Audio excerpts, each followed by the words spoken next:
जय मसीह की मेरे प्यारे मित्रों। आज हम एक बेहद महत्वपूर्ण विषय पर चर्चा करेंगे और चर्चा का विषय रहेगा, क्या चर्च कभी-कभी गलत नेताओं को चुन लेते हैं। मैं फिर से दोहराना चाहूँगा, चर्च कभी-कभी गलत नेताओं को चुन लेता है। मेरा तात्पर्य यहाँ चर्च का लीडर और अगुवा कहने से यह है कि डिकन, प्राचीन, संडे स्कूल टीचर इत्यादि से हैं। यह सुनने में थोड़ा कठिन लगता है, लेकिन यह सच्चाई है और हमें इसे समझना बेहद जरूरी है। अच्छा चर्च लीडर क्यों जरूरी है? मेरे प्रिय मित्रों, एक अच्छा लीडर लोगों को परमेश्वर के सही रास्ते पर चलाता है, कलीसिया को एकजुट रखता है, वह झगड़े कम करता है और प्रेम व एकता बढ़ाता है। वह स्वयं एक अच्छा उदाहरण भी बनता है। उसका जीवन देखकर लोग सीखते हैं कि सही मसीह जीवन कैसे जीना है। गलत शिक्षा से बचाया करता है। वह लोगों को गलत बातों और झूठी शिक्षाओं से बचाता भी है। आत्मिक विकास में मदद करता है।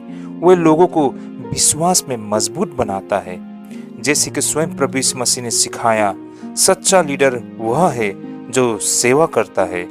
अंततः अच्छा लीडर हो तो चर्च आगे बढ़ता है, लेकिन गलत लीडर हो तो कलीसिया कमजोर हो जाती है। अब समस्या क्या है? कई बार चर्च में ऐसे लोगों को नेता बना दिया जाता है जो अच्छा बोलते हैं, जो पढ़े लिखे होते हैं या जो लोगों में बेहद लोकप्रिय होते हैं। लेकिन क्या यही सही मापदंड है? बाइबल हमें सिखाती है कि नेता का चुनाव उसके चरित्र से होना चाहिए, ना कि सिर्फ उसकी बाहरी खूबियों से।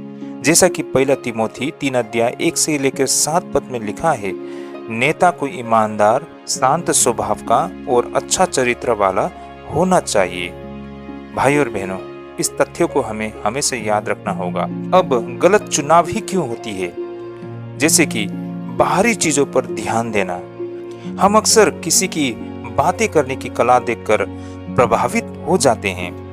दूसरा, प्रार्थना की कमी। जब हम परमेश्वर के मार्गदर्शन नहीं लेते हैं तो हम अपनी समझ से निर्णय लेते हैं और फिर हम एक ऐसे गलत अगुवा को चुन लेते हैं जो आगे जाके हानिकारक होता है। और उसी तरह गलत अगुवा चुनने का तीसरा कारण पक्षपात भी है। कभी कभार जान पहचान या रिश्तों की वजह से लोग चुने जाते हैं।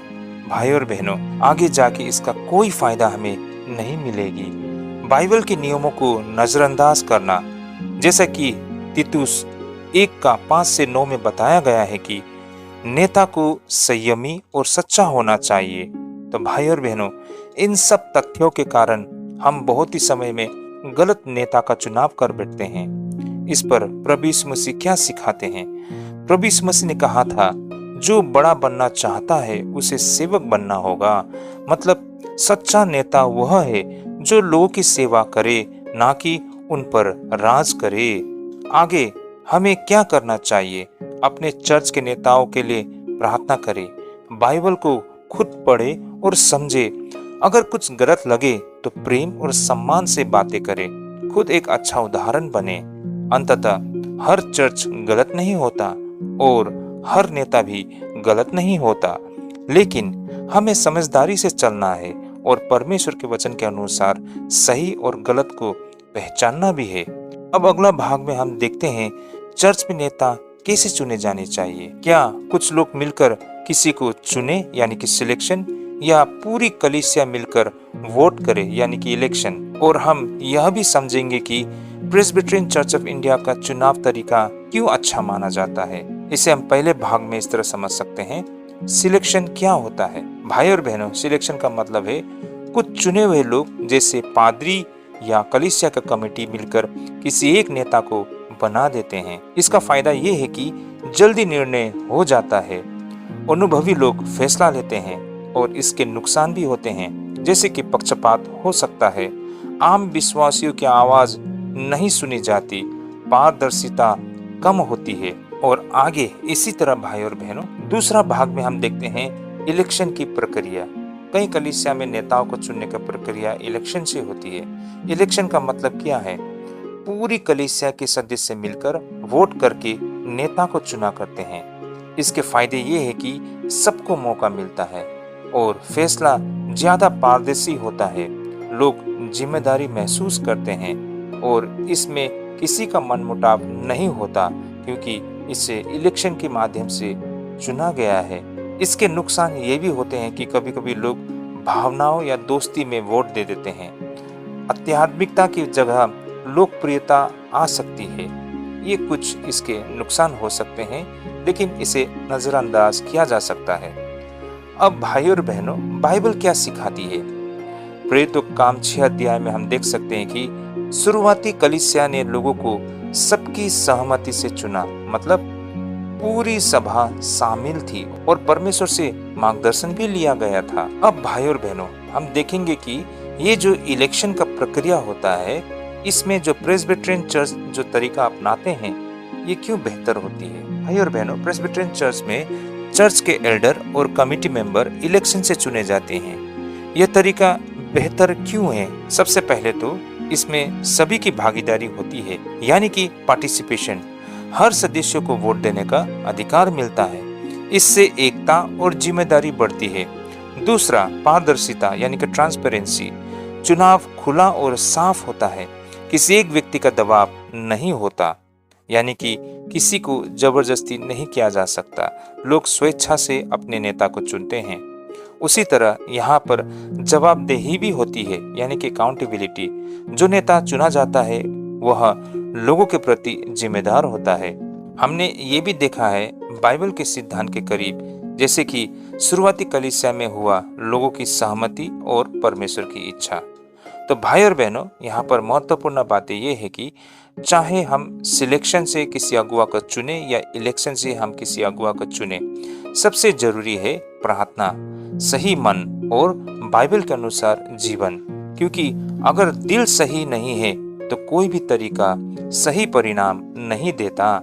तो भाई और बहनों, इलेक्शन एक अच्छा तरीका है क्योंकि इसमें सब शामिल होते हैं और प्रेस्बिटेरियन चर्च ऑफ इंडिया का तरीका संतुलित और पारदर्शी होते हैं, लेकिन सबसे ऊपर है परमेश्वर की इच्छा को खोजना। तो भाई और बहनों, यहाँ पर जो प्रेस्बिटेरियन चर्च ऑफ इंडिया में वोटिंग की प्रक्रिया होते हैं उसे हम समझने जा रहे हैं। प्रेस्बिटेरियन चर्च ऑफ इंडिया में चर्च के प्राचीन को चुनने की प्रक्रिया इस प्रकार होती है। पहला तो सबसे पहले स्थानीय चर्च ये तय करता है कि कितने एल्डर की जरूरत है, यानी कि एक कलीसिया में कितनी प्राचीन की आवश्यकता है। फिर यह जानकारी ऊपर के स्तर यानी कि प्रेस्बिटरी को भेजी जाती है। वहां पर प्रेस्बिटरी इस अनुरोध को देखती है। अगर सब सही लगे तो वह चुनाव की अनुमति देती है। चुनाव की तारीख तय की जाती है और फिर चुनाव करने के लिए इलेक्शन ऑफिसर्स नियुक्त की जाती है। यह अधिकारी अक्सर किसी दूसरे कलीसिया से आते हैं, विशेष करके उस कलीसिया के अगुवा लोग, ताकि चुनाव निष्पक्ष हो। उसके बाद मतदान की दिन आती है। मतदान के दिन जो मतदान की जाती है वह गुप्त मतदान होता है, यानी कि सीक्रेट बैलेट पेपर में पेपर पर वोट डाला जाता है। वोट गिनना और परिणाम उसी दिन, उसी समय, उसी संगति में वोट की गिनती होती है। इलेक्शन ऑफिसर उसी सेवा में अथवा उसी दिन परिणाम को घोषित करते हैं। छोटे चर्च में कभी कभी उसी दिन चर्च सभा में ही रिजल्ट को बता दिया जाता है, अथवा अगर वो मंडली बहुत ही बड़ा हो तो शाम की सेवा में इसे घोषित किया जाता है। कहने का मतलब उसी दिन में ही रिजल्ट को घोषित किया जाता है। तो कौन वोट दे सकता है इस प्रक्रिया में, इसे भी हम समझेंगे। जैसे कि सभी कम्युनिकेंट मेंबर वोट दे सकते हैं। कहने का तात्पर्य कलीसिया के सदस्य जिन्होंने बपतिस्मा ले चुका है और वह कम्युनिकेंट मेंबर्स है, तो वे इस वोट को दे सकते हैं। लेकिन जो सदस्य अनुशासन में है, यानी कि अंडर डिसिप्लिन में है, वे वोट नहीं दे सकते हैं। इस पूरे प्रक्रिया में कौन उम्मीदवार बन सकता है, यानी कि कैंडिडेट? भाई और बहनों, कोई भी पुरुष कम्युनिकेंट मेंबर उम्मीदवार के लिए सक्षम मानी जा सकती है। जैसे कि कोई भी व्यक्ति जिन्होंने बपतिस्मा लिया है कलीसिया में, उसे आप वोट दे सकते हैं। वह उसी चर्च का सदस्य होना चाहिए। आप किसी को भी अपना वोट दे सकते हैं। चुनाव जीतने के नियम, अब यहाँ पर सुनने में ये सही लगता है, लेकिन चुनाव जीतने के नियम है, क्योंकि असल मोड़ यह है कि सिर्फ ज्यादा वोट पाने से कोई नहीं जीतता है। इसकी प्रक्रिया कुछ इस प्रकार है। हर एक उम्मीदवार को कम से कम 1/3 वोट मिलना जरूरी होती है। यह बेहद कठिन होती है, हर किसी को 1/3 वोट मिलना। अगर कलीसिया में एकता हो और हर किसी के दिल में किसी एक व्यक्ति को लेकर सहमत हो, तभी संभव है। और यह संभव हुआ तो इसे प्रभु ने चुना हुआ मान लिया जाता है।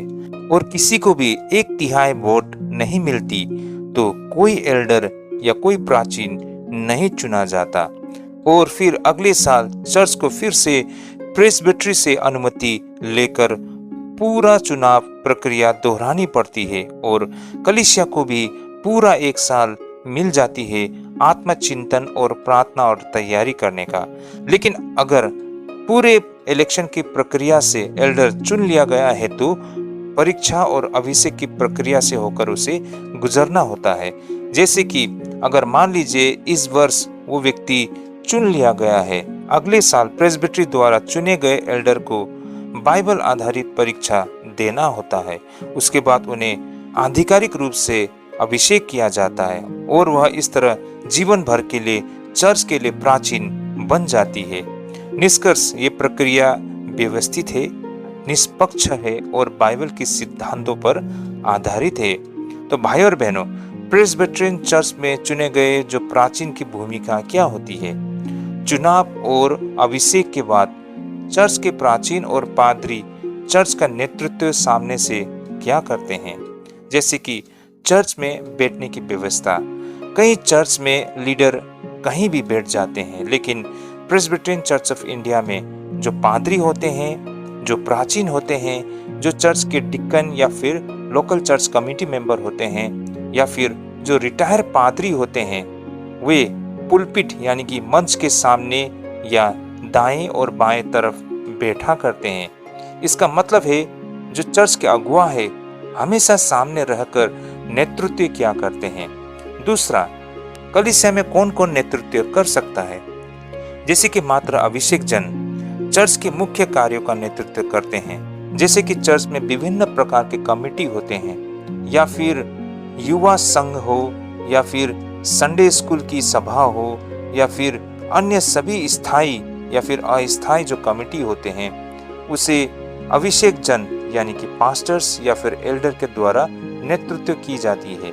कलीसिया में महिलाओं के समूह या फिर संस्था होती है, उनके लिए भी एक अभिषेक व्यक्ति सलाहकार के रूप में दी जाती है कलीसिया के द्वारा।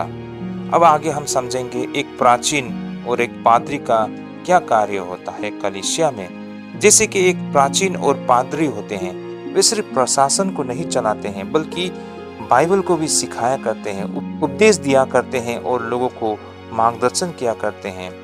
किसी भी प्रेस्बिटेरियन चर्च में जो प्राचीन होते हैं उसे बेहद सम्मान दिया जाता है।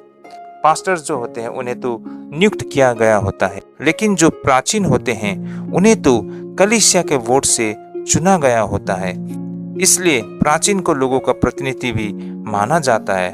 अंततः प्रेस्बिटेरियन चर्च में एल्डर और पादरी मिलकर आध्यात्मिक और प्रशासनिक दोनों नेतृत्व किया करते हैं और उनका जीवन पूरे चर्च के लिए उदाहरण होता है। तो भाई और बहनों, ये था हमारा आज का अध्ययन और विषय था चर्च कभी कभी गलत नेताओं को चुन लेता है। भाई और बहनों, ये बहुत ही स्वाभाविक है। हमें अपने चारों ओर दिखाई पड़ता है कि बहुत समय पर समझ में कमी के वजह से, ज्ञान की कमी के वजह से हम एक गलत प्रक्रिया के द्वारा एक गलत अगुवा को चुन बैठते हैं, जिससे आगे जाके बेहद समस्या होती है। यही कारण समझ बुद्धि के साथ सही प्रक्रिया से हम सही अगुवा को चुनते हैं तो भाई और बहनों वो कार्य सफल होता है। तो मैं आशा करता हूँ आज के अध्ययन से हमें अच्छी समझ मिली है और हम अपने कलीसिया में आगे को जाके एक अच्छा बदलाव लाएंगे प्रभु की अगुवाई में और अच्छा अगुवा चुन के आएंगे, जिससे कलीसिया परमेश्वर का राज्य को फैलाने में बेहद सक्रिय हो सके। तो आज के लिए हम यहीं पे स्थगित करते हैं। आप सभी को जय मसीह की।